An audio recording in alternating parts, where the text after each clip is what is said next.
o dragão da mentira, e a mentira não é de Deus, é do maligno. Não, por isso! Eu quero fazer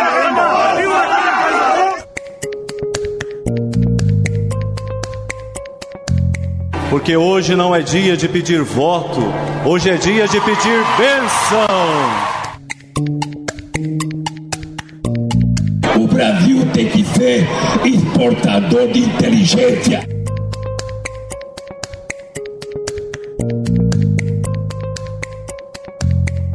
A ida de Jair Bolsonaro ao Santuário de Nossa Senhora Aparecida no último dia 12 não saiu como esperado pela sua campanha.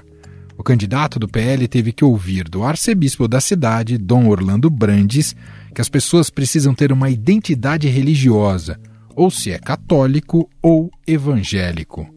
Além disso, o religioso afirmou durante a homilia que era necessário enfrentar o dragão do ódio e da mentira e condenou o uso político da data. Apoiadores do presidente também causaram confusão no local. Além de vaiarem um padre que celebrava uma das missas, eles agrediram jornalistas da TV Vanguarda, afiliada da Globo, e funcionários da TV Aparecida.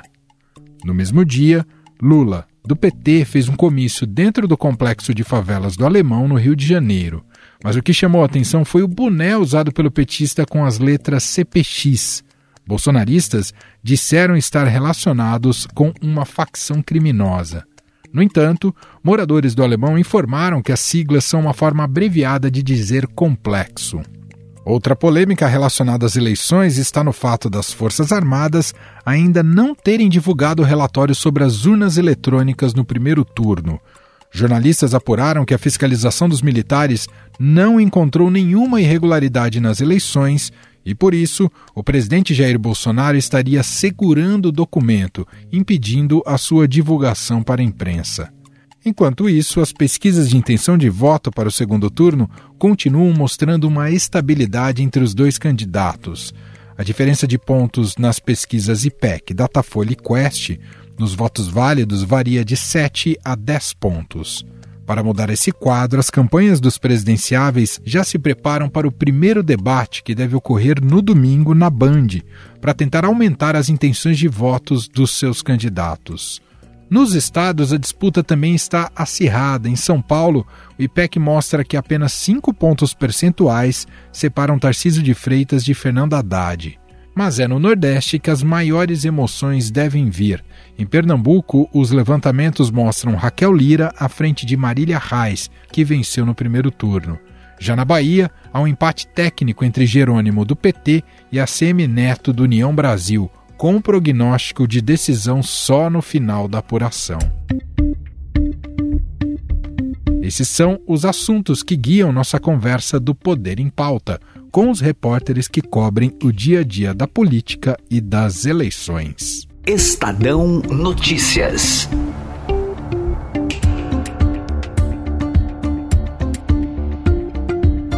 Estou aqui com os repórteres do Poder em Pauta. O nosso encontro semanal tem sido assim ao longo do processo eleitoral. Mantemos aqui o nosso compromisso, vamos até o resultado final dessas eleições. Cumprimentar primeiro o Pedro Venceslau, porque hoje ele está aqui no estúdio para fazermos esse Poder em Pauta. Tudo bem, Pedro? Como vai? Tudo bem, Manuel? Tudo bem, Frazão? Saudações a todos. E o Frazão está em Brasília, na sucursal do Estadão, na capital federal. Olá, Frazão, tudo bem? Olá, Pedro, que luxo. Olá, Emanuel, diretamente do estúdio. Olá para os nossos fiéis ouvintes. Vamos nessa, estamos na reta final, tá chegando. Tá chegando, segundo turno das eleições no próximo dia 30 de outubro. E claro, se acompanha todas as análises por aqui e o nosso Poder em Pauta publicado sempre às sextas-feiras. A gente começa hoje no nosso primeiro assunto a ser analisado e debatido aqui com os nossos comentaristas do Poder em Pauta. Começar falando aqui sobre, mais uma vez, uma eleição que segue uma campanha que segue muito marcada pela exploração da fé, a política explorando a religião. E a disputa tem se dado muito por essas evocações religiosas, muito mais por isso do que pela questão programática propriamente dita. E claro, tem estratégias envolvidas nisso também, né? Ao candidato Lula do PT, por exemplo, interessa buscar mais o voto dos evangélicos, que ele tem menos penetração. Já o candidato Jair Bolsonaro tem menos apoio dos católicos. E aí aconteceu um fato nessa semana que extrapolou todos os limites, né? Tivemos o feriado nacional nessa quarta-feira, dia 12, dia de Nossa Senhora Aparecida, e o presidente Jair Bolsonaro fez uma visita ali à Basílica no dia da padroeira do Brasil. E tivemos um verdadeiro circo armado, né? Não só com a presença do Bolsonaro ali na missa, né, que gerou também uma confusão, gerou vaias e até recados passados no sermão ali pelo bispo de Aparecida, mas também, principalmente em relação aos bolsonaristas, né, que fizeram ataques à imprensa, entraram com cerveja ali na Basílica, virou mesmo um ato de campanha e não uma peregrinação religiosa.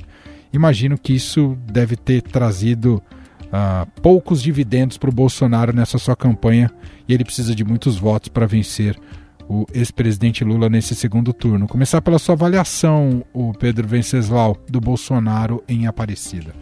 O Bolsonaro em Aparecida gerou um constrangimento não só para ele, como também para o Tarcísio de Freitas. Tanto é que o Tarcísio de Freitas cancelou toda a sua agenda hoje, no dia seguinte. Ele iria no Mercadão em São Paulo, já prevendo que ele ia ter que responder sobre o alvoroço que o Bolsonaro criou em Aparecida. Ele preferiu então dar aquela sumida. Aliás, o Tarcísio decidiu não dar mais entrevistas, não participar de sabatinas, não vai no Roda Viva, não vai no debate do SBT e do Estadão que vai acontecer na sexta-feira, porque está na liderança das pesquisas. É uma estratégia arriscada. Agora, em relação à Aparecida, o repórter Gustavo Queiroz do Estadão estava lá, reparou inclusive que o próprio Tarcísio estava participando dos cânticos, das orações, todo, e o presidente Bolsonaro calado. Ele acabou escutando o que pode ser interpretado como uma bronca, né, durante a missa. Foi questionado sobre ou você é evangélico ou você é católico, porque o Bolsonaro está evidentemente fazendo uma exploração política ali em Aparecida. Além disso, teve aquele espetáculo deprimente que foi similar ao que aconteceu em Londres no velório da rainha. Quer dizer, mais uma vez os bolsonaristas utilizando um evento para fazer um ato político agressivo, violento, vaiaram os religiosos, cercaram a igreja, acuaram jornalistas, muita gente ali embriagada, vestindo a camiseta da seleção brasileira, uma cena absolutamente deprimente e que não agregou em nada, né? No entorno da campanha do Bolsonaro, todo mundo avaliou que foi muito ruim a participação dele lá em Aparecida. A campanha do presidente Lula e a campanha do Haddad já estão explorando isso muito nas redes sociais. Esse episódio deixou os bolsonaristas na defensiva num momento delicado da campanha para o Bolsonaro, porque as pesquisas mostram que o Lula segue na liderança, dependendo do instituto um pouco mais, ou dependendo do instituto um pouco menos. E agora isso também levanta uma questão para os estrategistas, até que ponto vale a pena tentar utilizar politicamente esses eventos. A campanha do Lula avaliou que foi muito bom ele não ter ido, tomou essa decisão antes, porque também se fosse aquela Aparecida ia virar uma praça de guerra, e o Lula ter sido muito cuidadoso na abordagem com os religiosos, coisa que o Bolsonaro não tem. Frazão, te ouvi também sobre essa decisão de Bolsonaro de ir até a Aparecida, lembrando que o Bolsonaro tem muito mais identificação com os evangélicos, então já soa um pouco eleitoreiro ele ter ido à Basílica no dia da padroeira, no dia do feriado, né? Não soa tão autêntico assim, né? Em meio a uma campanha eleitoral. Somado a isso, teve o comportamento de muitos de seus apoiadores que tornaram aquela sua visita realmente um ato muito chocante. E choca mais porque para os católicos, a questão da hierarquia é muito forte, né? A questão da submissão e de respeito à tradição. Então, quando você se comporta daquela maneira perante a um rito que é sempre igual, né, em qualquer lugar do mundo e é unicamente religioso, a presença da política em meio a isso choca muito mais. Então o saldo se torna muito negativo para o Bolsonaro. Mas queria te ouvir, Frazão. Sim, não foi um bom evento para a campanha do presidente Bolsonaro. Ele tem, Emanuel, a favor dele o argumento de que ele já foi à Aparecida antes. Ele já participou disso como presidente da República.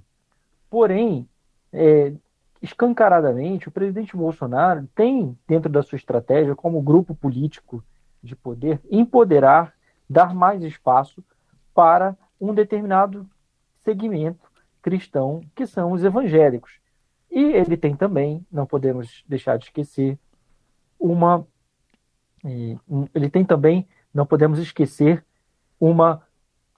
participação muito ativa, inclusive no governo, de um segmento católico mais conservador, mais à direita, que encontra eco também no pentecostalismo católico, na renovação carismática católica. Inclusive, ele estava do lado do deputado Eros Biondini, entrou na Basílica do lado do deputado Eros Biondini, que é o deputado mais ligado à Canção Nova, que é um grupo católico muito forte da renovação carismática. Ele teve como explorar um pouco uma imagem positiva para ele dentro de um determinado grupo, é claro que com uma edição de imagens que evitou todo esse tumulto, esse desrespeito a um local de culto, um local sagrado, é um templo religioso, que foi utilizado para uma atividade política. É mais uma tentativa de fazer com que um púlpito, um local religioso, seja transformado num palanque eleitoral. O presidente tem muito mais portas abertas e facilidade para fazer isso, e a campanha dele entende assim, com os evangélicos, porque há uma aceitação maior das lideranças evangélicas, e isso ficou evidente na passagem por Aparecida, do que das lideranças católicas. Os bispos da Igreja Católica não aceitam isso como os bispos, pastores, apóstolos, os líderes religiosos das igrejas evangélicas, sobretudo das igrejas pentecostais e neopentecostais, que estão entrando diretamente na campanha suja, na guerra santa, na tentativa de demonizar o ex-presidente Lula, na tentativa de expulsar, ameaças de expulsão de evangélicos crentes de esquerda, dizendo que quem não vota no Bolsonaro sequer pode ser crente, algo que não encontra nenhum tipo de respaldo nas palavras sagradas da Bíblia. Mas, porém, o presidente sabia também, Emanuel e Pedro, que ele precisava fazer um aceno aos católicos, já que as indicações claríssimas de sondagens eleitorais, inclusive as que abastecem a própria campanha dele, são de que o presidente Lula, que ficou distante disso, que apenas tirou uma fotografia com uma imagem de Nossa Senhora durante os atos de campanha dele nessa semana no Rio de Janeiro. Ele estava no Complexo do Alemão, e ele tem uma maior aceitação, maior intenção de voto do que o Bolsonaro. A situação é a inversa. E o presidente Bolsonaro não tinha uma agenda clara para os católicos. Essa campanha não conseguiu construir nada além do discurso da pauta moral, dessa pauta que ele insiste, né, em dizer que defende do aborto, contrário ao aborto, a pauta das drogas, a pauta que ele vem reiteradamente reproduzindo. E essa pauta já, inclusive, tem gente no governo, católicos conservadores que participam do governo, que apoiam o presidente Bolsonaro e fazem a mobilização, que pretendiam usar um pouco dessa retórica ontem em Aparecida. E ficou nítido que o presidente teve uma orientação para que ele não participasse, porque o próprio santuário comunicou que havia sido informado de que o presidente participaria de um ato extraoficial das celebrações, portanto, não organizado pela igreja em si, mas por fiéis católicos, que são dessa ala conservadora, que questiona o arcebispo Dom Orlando Brandes, que questiona o Papa Francisco, que ataca frontalmente o Papa Francisco, que são muito influentes na internet, tem youtubers católicos, e que apoiam o presidente Bolsonaro. É uma ala à direita dentro da Igreja Católica, que tem mais afinidade, inclusive, com o presidente e com alguns desses evangélicos também conservadores. Ele deixou de participar disso, iam rezar às 15 horas na área externa e o presidente não foi. Em contraponto a isso, Lula optou por não ir, como você citou, Pedro Venceslau, mas tem sido alvo de ataques, né? Ele fez agendas no Rio de Janeiro, especialmente, né, nesse dia 12 de feriado, mas usou um boné com escritos o CPX, né? Isso virou alvo de ataques como se fosse algo relacionado a facções criminosas lá no Rio de Janeiro, e depois a própria comunidade ali do Alemão explicou que isso é uma redução de complexo. De qualquer modo, o Lula evitou as agendas, digamos, religiosas e acabou tendo um feriado, digamos, um pouquinho mais proveitoso politicamente, eleitoralmente do que o Bolsonaro, com menos polêmicas, né, Pedro? Não que eles não estejam presentes na Guerra Santa também. Eu fiquei muito... achei muito curiosa essa estratégia, porque a fake news é uma estratégia do bolsonarismo, não é de hoje. Então eu vi essa fake news do CXP na página da Carla Zambelli, do Flávio Bolsonaro, de vários outros parlamentares com mandato, colocando uma fake news que, além de tudo, é muito preconceituosa, porque aquele boné é o símbolo de complexo, que é como os cariocas se referem aos complexos, complexo Tamaré, complexo do Alemão, que são as comunidades, as favelas. Então, foi uma estratégia que fez o Bolsonaro, se ele tinha algum voto nas favelas, ele perdeu, né? Porque ele está dizendo que todo favelado faz parte do crime organizado, né? Todo morador das comunidades faz parte do crime organizado. Então, e aí o Lula capitalizou em cima disso, evidentemente, porque a outra fake news que eles colocaram é que só políticos que têm anuência do crime organizado podem entrar nas comunidades. É mentira, ele estava ali com o suporte da Polícia Militar, da Guarda Civil Metropolitana, foi numa área ali do complexo que não é controlada pelo crime organizado, entendeu? Então, assim, e pelo contrário, os levantamentos mostram que o Bolsonaro venceu em todas as regiões que são comandadas por milícias. Então ele comprou uma briga para plantar uma fake news que mostra um certo sinal de desespero nessa altura da campanha. Mas o desespero também bateu do lado do Lula. O André Giannone está sendo muito criticado nas redes sociais porque assumiu esse papel de pitbull das fake news petistas. Isso causa um certo constrangimento na campanha do PT, mas o pessoal trata ele como alguém que é um franco atirador, né? Um fio desencapado, alguém que não é da coordenação da campanha, então não pode acusar o Lula diretamente. Mas também ninguém censura o Giannone. O Giannone começou a soltar uma fake news sobre aquele deputado de Minas Gerais, que é uma fake news homofóbica. Já está sendo super criticado pela comunidade LGBTQIA+. O Eduardo Leite agora postou não falou diretamente, mas criticando o preconceito na campanha. O Giannone também colocou outras fake news, como que o Collor ia ser ministro e ia confiscar a poupança das pessoas. Então, não dá para o PT aceitar que alguém que está trabalhando na campanha, ainda que não seja de forma oficial e formal, use a mesma estratégia dos seus adversários, porque senão você deslegitima qualquer crítica em relação às fake news. Então, precisa ter muito cuidado também desse outro lado. A campanha do Lula agora está indo mais para a rua e está realizando grandes eventos e está, inclusive, realizando mais eventos de rua com mais gente que o Bolsonaro, porque no primeiro turno a gente viu o Bolsonaro indo mais para a rua, colocando muito mais gente que o PT na rua, criando aquele clima de data-povo que ele tanto fala. E isso daí gera imagens para ser usado no horário eleitoral gratuito, etc. E agora não tem como. Os bolsonaristas usam uma estratégia que é a seguinte: eles pegam o início do ato, fazem uma foto de cima, quando está começando a chegar as pessoas, depois divulgam uma fake news de que o evento flopou. A gente vai falar ainda nessa edição aqui do Poder em Pauta um pouco mais sobre a eleição estadual e a gente vai tratar desse tema aqui sobre as estratégias em São Paulo.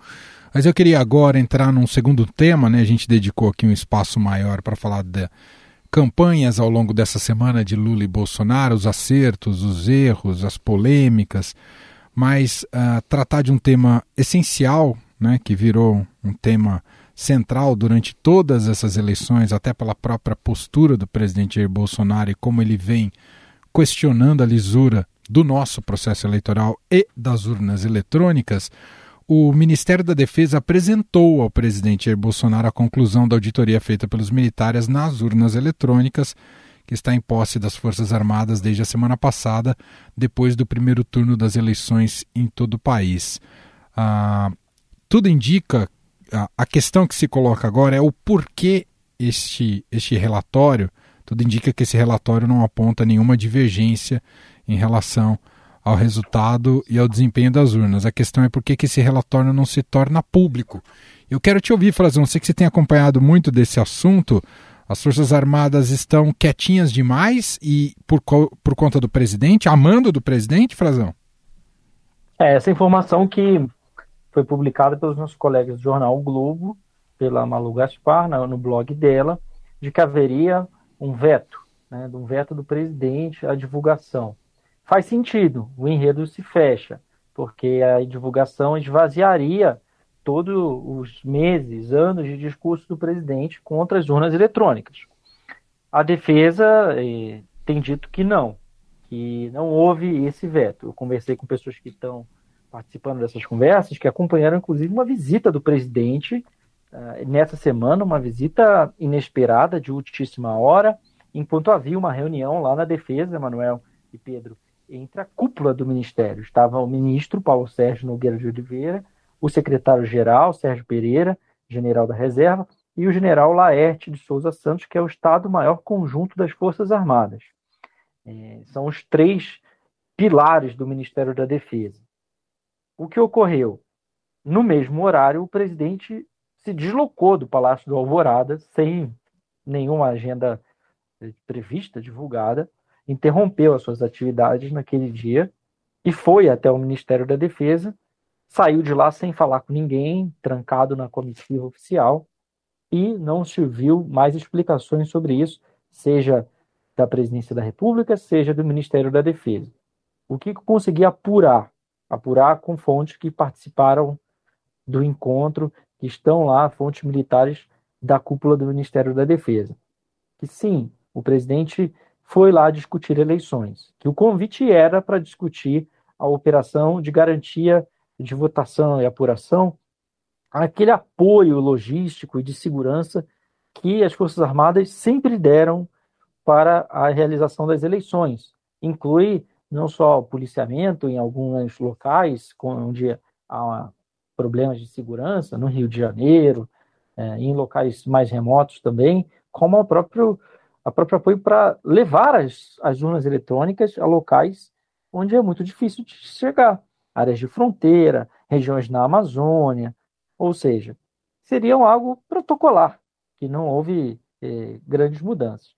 Só que nessa conversa, o presidente também foi informado sobre o relatório ou os trabalhos da fiscalização que as Forças Armadas fizeram, sobretudo no dia da eleição, quando ele passou também escondido, ele saiu do Palácio da Alvorada escondido num carro descaracterizado, não usou a sua comitiva usual, que é muito fácil de se identificar, que inclui uma ambulância, e foi ao Ministério da Defesa acompanhar durante algum tempo o trabalho de fiscalização e a apuração oficial.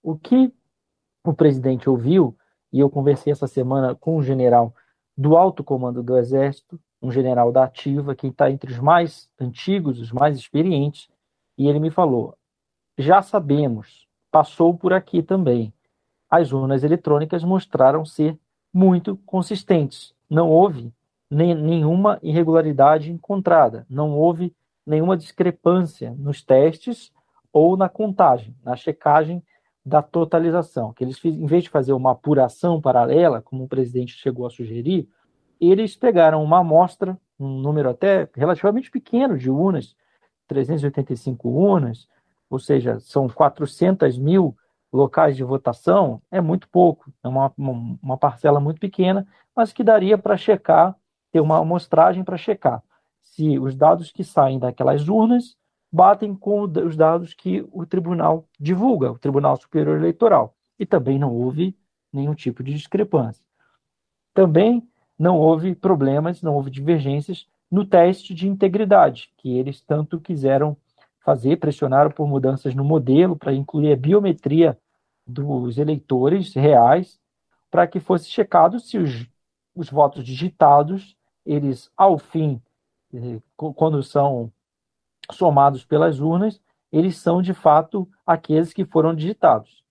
Segundo esse general, também isso era muito importante no entendimento deles, isso traz uma camada a mais de segurança, mas não houve divergências. Ou seja, sem novidades, numa linguagem de segurança pública, sem novidades, como eles costumam dizer, tudo dentro da normalidade. Muito bem.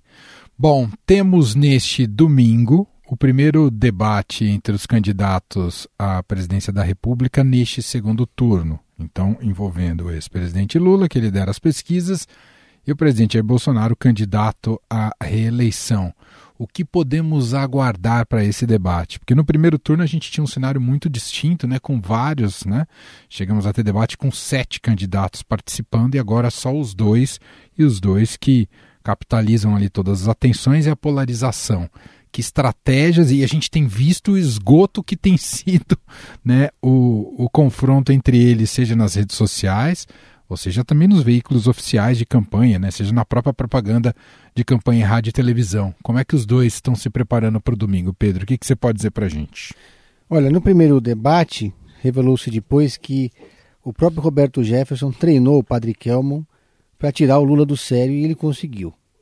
Então, vai ser um debate muito mais ágil, um debate com mais confrontos diretos. Aliás, o debate da Band com os candidatos a governador foi muito bom, entre o Haddad e o Tarcísio, o formato vai ser parecido. É um cenário desfavorável ao Jair Bolsonaro, teoricamente. O Bolsonaro tem menos preparo para lidar com debates, a preocupação é muito maior no campo do Bolsonaro do que no campo do Lula. Porque o Bolsonaro também tem problemas de temperamento e há um temor de que o Bolsonaro acabe explodindo em algum momento. Mas o Bolsonaro vai tentar, de toda forma, fazer o Lula explodir. Porque existe uma máxima ali no marketing político de que quem bate gera rejeição. Quer dizer, é uma estratégia que é muito arriscada. Por isso que nos debates você sempre espera que alguém bata primeiro. O eleitor não gosta de ver candidato agressivo. Mas vai ser meio inevitável. Eu acho que o tema da corrupção vai surgir, um vai jogar casca de banana para o outro, e o treinamento vai ser muito intenso entre os dois, até porque o Bolsonaro precisa muito mais desse debate do que o Lula. Né? Se o Bolsonaro estivesse na frente das pesquisas, certamente não iria nesse debate. O Lula não pode se dar esse luxo nesse momento.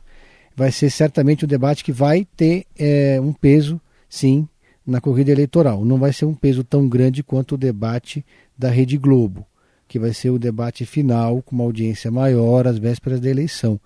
E a gente viu no primeiro turno que existe um eleitor flutuante que decide só no dia da eleição.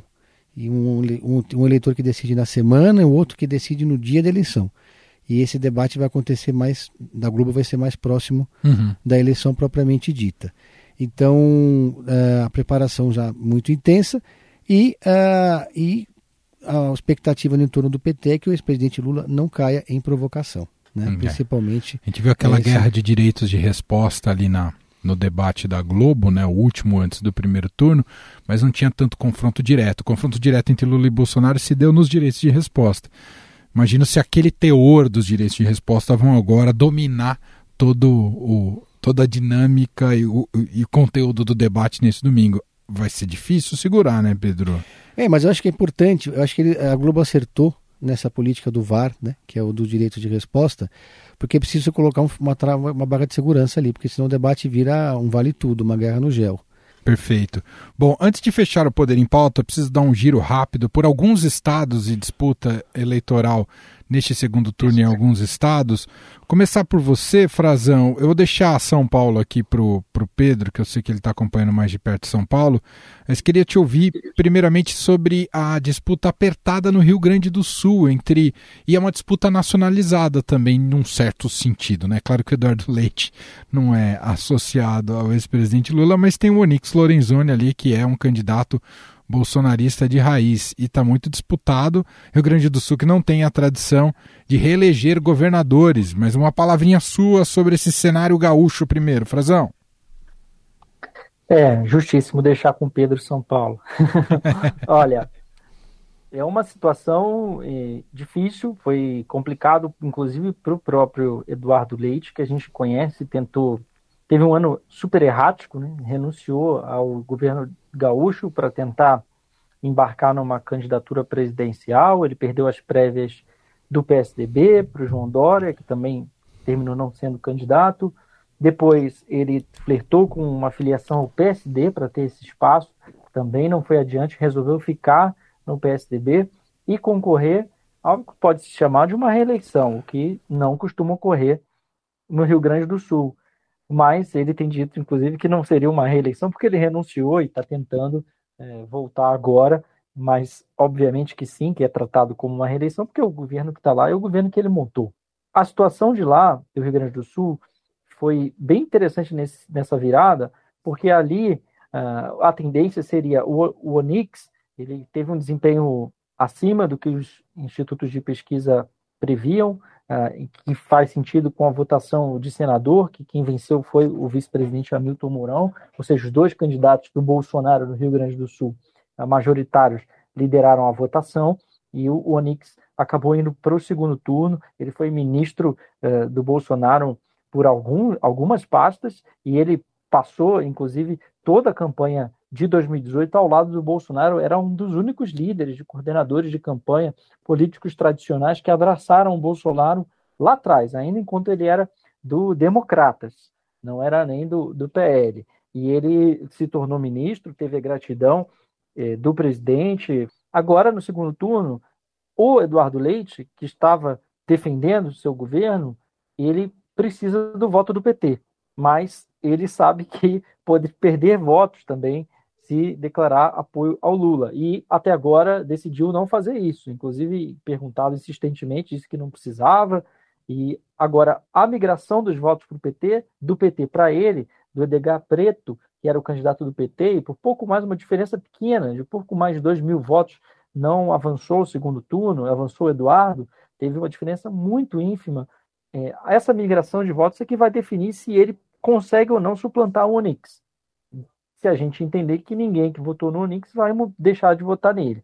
Ele conta sim com os votos da esquerda, os votos mais vinculados ao Lula, para vencer essa eleição. E aí tem o Pedro até falou numa outra passagem aqui do nosso episódio, mas tem também essa questão da homofobia, né? Ele é homossexual assumido, o governador Eduardo Leite, e agora, recentemente, na propaganda eleitoral, o Onyx Lorenzoni, dentro dessa linha do discurso radical religioso, da família tradicional, do casamento entre homem e mulher, disse que o Rio Grande do Sul, com ele, teria uma primeira-dama de verdade, já que ele é casado com a Denise, que era uma assessora parlamentar aqui no Senado, e é casado na igreja evangélica, na Sara Nossa Terra, que o casal frequenta hoje, e que uma referência implícita que o Eduardo Leite, como ele tem um namorado hoje,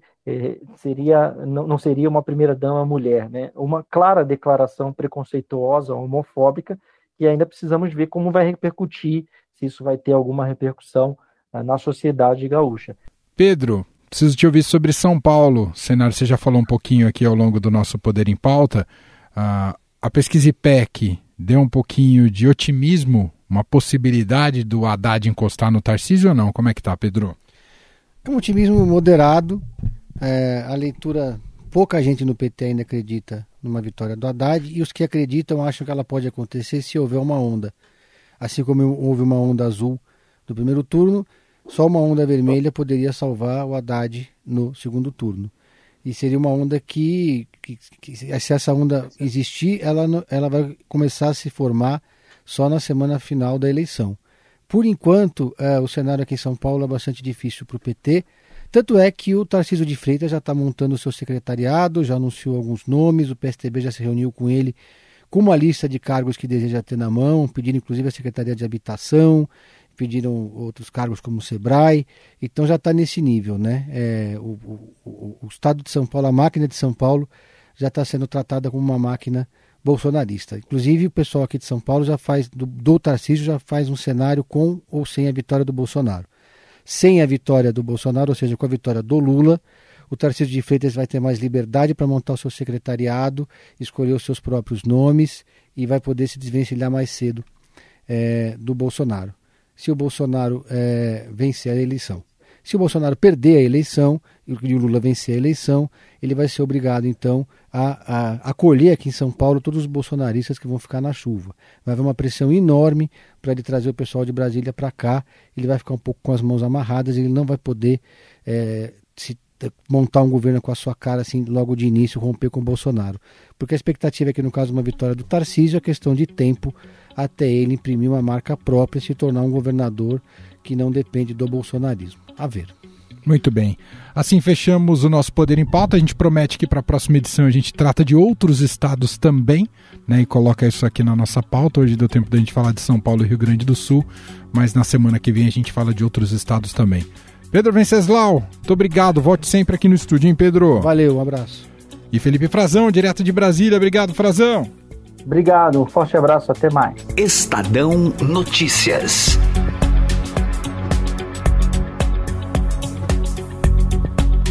E este foi o Estadão Notícias de hoje, sexta-feira, 14 de outubro de 2022.